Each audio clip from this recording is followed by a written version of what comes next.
I am Bob Copperstone, a former newspaper journalist, and I like to write stories that mostly deal with my childhood in the mid-20th century. During my 80-plus years, I have accumulated troves of facts and memories as I experienced them here in Wahoo and surrounding Saunders County. These vignettes are presented as true and factual to the best of my recollection, and I wish to pass them on before they blink, flicker, and go dark forever. This is Growing Up Wigwam, as told by Uncle Bob. Coins of the realm and where to find them. While I was, quote, growing up wigwam, end quote, in the 1950s, I treated downtown Wahoo as if it were my own little kingdom. My kingdom's capital city, of course, was the Copperstone family-owned Wigwam Café, where my very soul resided and where I played out my royal existence. Prince Bobby, if you please. My royal throne was a swivel chair in the actual business office, stuffed into a corner of the wigwam's humid basement, surrounded by noisy clatter of the electric carbonated-water pumps. The basement, you may recall my podcast story on Hank's soil bank, was where Dad was in the habit of burying silver dollars and currency. But it was also where I, as a wannabe sorcerer, turned copper into gold, in a manner of speaking. Or to be more accurate, I turned copper pennies into dollars. You see, the Wigwam's cash register drawer had separate coin compartments, but the penny cup was always smaller. Dad would scoop up the superfluous pennies into old cigar boxes in the cabinet below the register. He would periodically take several boxes of pennies at a time to the bank where the machine would gather them in $2 rolls.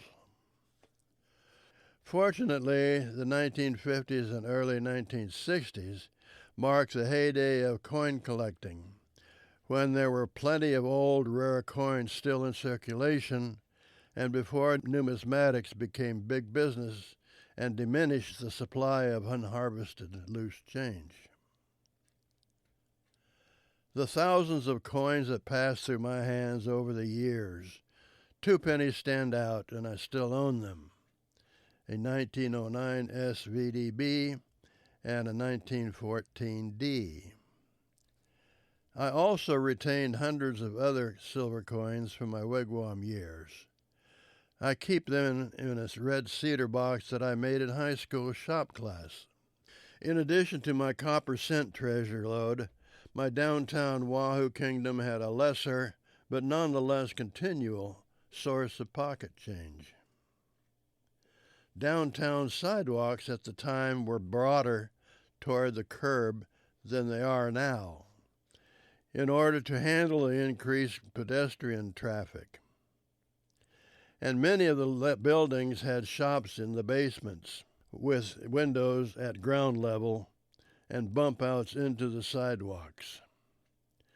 These pits were protected by iron gratings at the sidewalk level. The wigwam had a barber shop in its basement. The grated pits made excellent traps for loose coins, and I would patrol my kingdom regularly to spot the shiny loot. There were a lot of nickels and dimes and pennies, but often a quarter would have come shining through. Dimes were most plentiful, though. They are so thin and tiny that they are always escaping the human grit. Only once did I spot a silver $50 deep in a pit, and I hurried to my wigwam basement throne room, where I had stashed a long piece of wooden quarter-round molding, tipped with chewing gum wad, to capture the coin. The wad on it had hardened, of course, so I had to dash upstairs, grab a pack of blackjack licorice gum. I found that to be the stickiest brand. from the candy counter and started chewing several sticks into a wad. All this gathering of tools took time, and I finally quickened my pace. The memory of the glistening silver half-buck flashed in my mind. I couldn't run up the front basement stairs that spills onto the dining room while carrying the long, gum-tipped wooden pole right in front of the main cafe's dining customers. So I had to use a longer alleyway door up and out the basement. I was still several blocks from the window pit on the south side of the Coast to Coast Hardware and upstairs FOE Eagles Club building.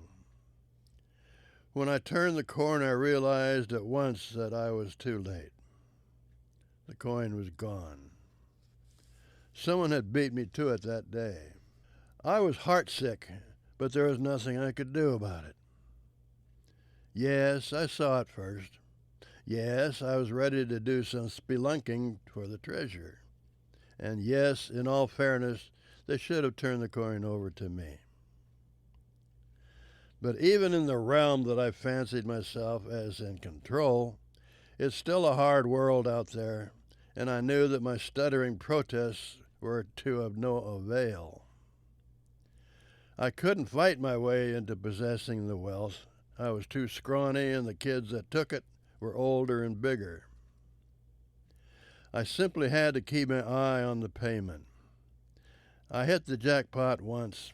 I could do it again. But I never did. Basement barbershop elegance. I was always fascinated by the remains of some beautiful Italian marble mosaic tiling that comprised the basement's flooring in the front half. The room was once a barbershop. Dad said the tiling was originally luxurious and expensive, and I used to wonder why, then, somebody didn't pick up each coin-sized tile and reinstall the mosaic somewhere else. They had been installed long ago, one at a time. Such tiles weren't made easily installed sheets those days. Entry to the barbershop was via an iron-railed set of steps installed in the outside front sidewalk and leading down to the basement level. Sunlight was admitted by two opaque glass brick horizontal windows installed as part of the sidewalk. Over the decades, the glass bricks became pitted, cracked, leaky, and dangerous to pedestrians, and were paved over when the new sidewalks were installed by the city in the 1990s. The cement steps, now leading down to nowhere, along the barbershop's wooden front door, remain in the Wigwam's basement to this day.